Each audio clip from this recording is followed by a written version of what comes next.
भाइयों, अगर आप TET, UP TET, C TET की अगर आप तैयारी करना चाह रहे हैं तो सबसे पहले फर्स्ट ऑफ ऑल सबसे पहले आपको previous year question paper solve करना पड़ेगा, क्योंकि प्रीवियस ईयर क्वेश्चन सबसे मस्त होते हैं। प्रीवियस ईयर क्वेश्चंस में कम से कम अगर हर बार देखा जाए तो चाहे सीडीपी ले लें, चाहे हिंदी ले लें या इंग्लिश ले लें, कम से कम कुछ ना कुछ क्वेश्चन तो हर बार फंसते ही हैं। लेकिन इस बार जो 2022 का जो यूपी टेट का पेपर जो हुआ है उसमें अगर हम कंपेयर करें या हम ये कह सकते हैं कि 2017 का पेपर और 2022 का पेपर पूरी तरह से एक ही है, क्योंकि हमने देखा हमारे पास 2017 का और 2022 का पेपर जब मैंने दिया तो 2017 का पेपर से काफ़ी कुछ मैच करता है। यहाँ तक कि सेकेंड पेपर जो होता है अपर प्राइमरी का, वो पूरा का पूरा पेपर हुबहू रखा है। चाहे आप हिंदी की बात कर लें या सीडीपी की या इंग्लिश की या मैथ की या जीके जीएस या कह सकते हैं आप सोशल की, तो पूरा का पूरा पेपर बिल्कुल सेम रखा हुआ है। हाँ, सोशल में कुछ क्वेश्चन हैं जो बिल्कुल थोड़े से अलग हैं। मतलब कुछ क्वेश्चन ऐसे हैं जो लोगों को ध्यान भटका रहे हैं, बिल्कुल अलग कर दिया गया। जैसे हम बात करते हैं, मेरे पास पेपर है, देखो ये 2022 का है और एक पेपर मेरे पास रखा हुआ है जो 2017 का है। देखिए 2017 का है, ये 2021 का है। आप 22 मुझे दिया है जो 23 जनवरी को। तो दोनों पेपर सेम टू सेम है। इसमें हम बात करते हैं, अगर देखते हैं उसकी सोशल साइंस की, तो इसमें पूरे क्वेश्चन सेम टू सेम होते हैं। कुछ क्वेश्चन को हम छोड़ते हैं, एक दो ये रेयर होता है, लेकिन पूरे क्वेश्चन अगर आप अच्छे मार्क्स लाना चाहते हैं और अच्छी तैयारी करना चाहते हैं तो सबसे पहले आपको पढ़ना तो भाई है। सबसे पहले जो आप लंबे समय से लोग तैयारी करते हैं, 1 साल से 2 साल से, कुछ लोग लगे रहते हैं काफ़ी दिन से, ठीक है। तो इससे होता क्या है कि अगर आप प्रीवियस ईयर क्वेश्चन अगर आप सॉल्व करते हैं तो आपको काफ़ी हेल्प मिल जाती है, जिससे आपको पेपर देने में भी आसानी होती है। जैसे कोई पहली बार पेपर दे रहा है तो उसमें सबसे बड़ा जो मेन पॉइंट होता है उसमें ये होता है कि आपको इसमें कभी कभी किसी को फर्स्ट टाइम पेपर देने में प्रॉब्लम होती है कि हाँ कैसे करते हैं, ठीक है, क्या क्या आएगा। इससे अगर previous year paper question solve करते हैं तो उससे ये मालूम हो जाता है कि पेपर का क्राइटेरिया क्या है और पेपर का जो पैटर्न होता है वो कैसा होता है, ठीक है। इससे तो काफ़ी कुछ मदद मिलती है। हाँ, मेरे साथ में मेरे कुछ ऐसे दोस्त थे जो पहली बार पेपर दे रहे थे, उनको काफ़ी कुछ दिक्कत हो रही थी। हमने उनको सजेस्ट किया कि आप प्रीवियस ईयर क्वेश्चन पेपर अगर आप सॉल्व करके देखें तो उसमें आपको काफ़ी हेल्प मिलेगी।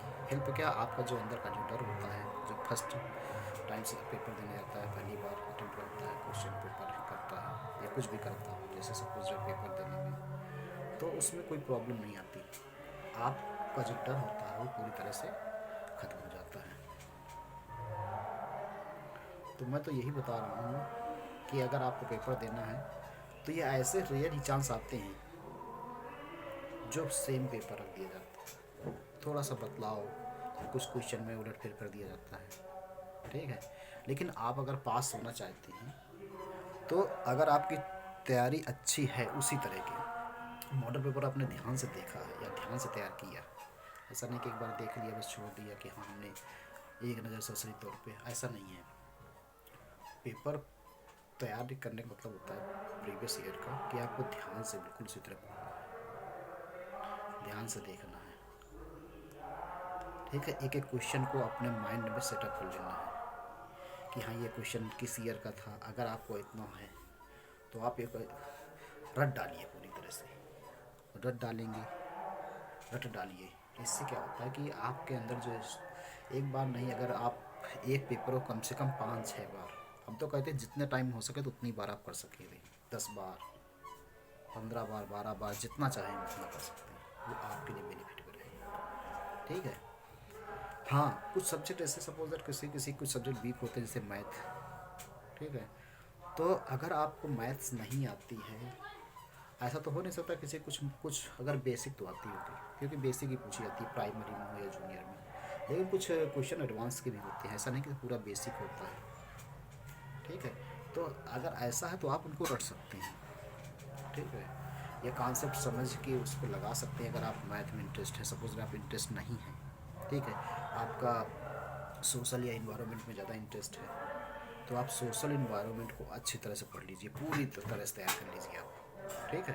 ताकि अगर सपोज अपर प्राइमरी का देने जा रहे हैं तो आप जैसे 60 क्वेश्चन होते हैं, तो 60 में आप कोशिश ये करिए कि अपना ये टारगेट बनाइए कि हम 60 में कम से कम हम अगर ला सकते हैं तो 45 क्वेश्चन तो हम नंबर ला सकते हैं क्वेश्चन सॉल्व करके। ठीक है। हिंदी, अगर आपको हिंदी बहुत अच्छी है तो कम से कम हिंदी कोशिश करिए कि हिंदी में अगर 30 क्वेश्चन 30 में तो 25 तक तो आप पहुंच सकते हैं अगर आपकी बहुत अच्छी है, या आपका बट हिंदी में ज़्यादा मन लगता है पढ़ने में, इंग्लिश में कम लगता है, तो इंग्लिश को नॉर्मल पढ़िए आप। ठीक है। अगर इंग्लिश नहीं अच्छी लग रही है, आपको नहीं समझ में आ रहा तो नॉर्मल पढ़ लीजिए। कुछ लोग संस्कृत ले लेते हैं। तो ऐसा कोशिश करिए कि अगर जैसे आप 15 क्वेश्चन ला सकते हैं, 15 30 क्वेश्चन में 15 मार्क्स ला सकते हैं, 15 क्वेश्चन को सॉल्व कर सकते हैं 30 में। हालांकि अभी निगेटिव मार्किंग नहीं है इसमें। तो ये इसी तरह कुछ जैसे CDP हिंदी, ठीक है, और आपका सोशल, ठीक, कुछ क्वेश्चन आप मैथ में कर सकते हैं। अगर इंटरेस्ट नहीं है तो 8-10 क्वेश्चन तो आराम से कर सकते हैं, 15 क्वेश्चन तो आराम से कर सकते हैं अगर थोड़ा बहुत आपने पढ़ा है। ऐसे इंग्लिश में भी तो आपको पासिंग होने के लिए 90 मार्क्स ये पर्याप्त हो जाएंगे, मिल जाएंगे आपको। तो इसलिए हमें आप लोगों से यही है कि अगर सजेशन में है कि मैं अपने आप को मैंने खुद इसी तरह से मैंने किया है। मैं 2 बार रिपीटेड क्वालिफाइड हूँ, मैंने सम किया है प्राइमरी में जूनियर दोनों। क्योंकि मुझे जब तक मालूम नहीं था तो मैं बहुत कई बार फेल हुआ हूँ, 3 बार। मैं थोड़ा बहुत पढ़ लेता था, मैं सोचता था हो जाएगा, हल्के मिल लेता था। लेकिन जब से मैंने देखा, जो प्रीवियस क्वेश्चन जब से मैंने करने लगा या देखा, हमारे कुछ टीचर जो सीनियर्स थे उन्होंने बताया कि आप ऐसा करिए, तो हमने उन्हीं को फॉलो किया। और फॉलो करने के बाद मुझे ऐसा लगा कि हाँ, ये बेस्ट ऑप्शन है पास होने का। कैसे आप शार्ट ट्रिक कर सकते हैं प्रीवियस ईयर, और अच्छी तरह से तैयार कर लीजिए। तो उसमें ऐसा नहीं कि आप पास नहीं, 100% पास हो जाएंगे। ठीक है। क्योंकि सेम क्वेश्चन या सेम पेपर कभी कभी नहीं आता, बस आपके दिमाग में वो स्टोर होने चाहिए। ठीक है। कुछ टॉपिक ऐसे होते हैं जो हर बार वही क्वेश्चन पूछे जाते हैं। ठीक है। जैसे आपका समताप मंडल हो गया, ठीक है, बहिर्मंडल हो गया, क्षोभ मंडल हो गया, ये क्वेश्चन आपको हर बार पूछे जाएंगे इस टॉपिक में। इसको अच्छी तरह से तैयार कर लीजिए। एक होता है जैसे एक अशोक के शासनकाल में कौन सी संगीति हुई थी, बौद्ध संगीति हुई थी, फर्स्ट सेकेंड थर्ड फोर्थ हुई थी। आप इसमें इनमें से 100% एक क्वेश्चन आता है, तीनों को स्थान, डेट, ठीक है, और राजा का नाम किसके शासनकाल में हुआ था, ये 4-5 तैयार कर लीजिए, आपको 100% ये आएगा, हर बार आता है। तो ऐसे ही आपको तैयारी करना है।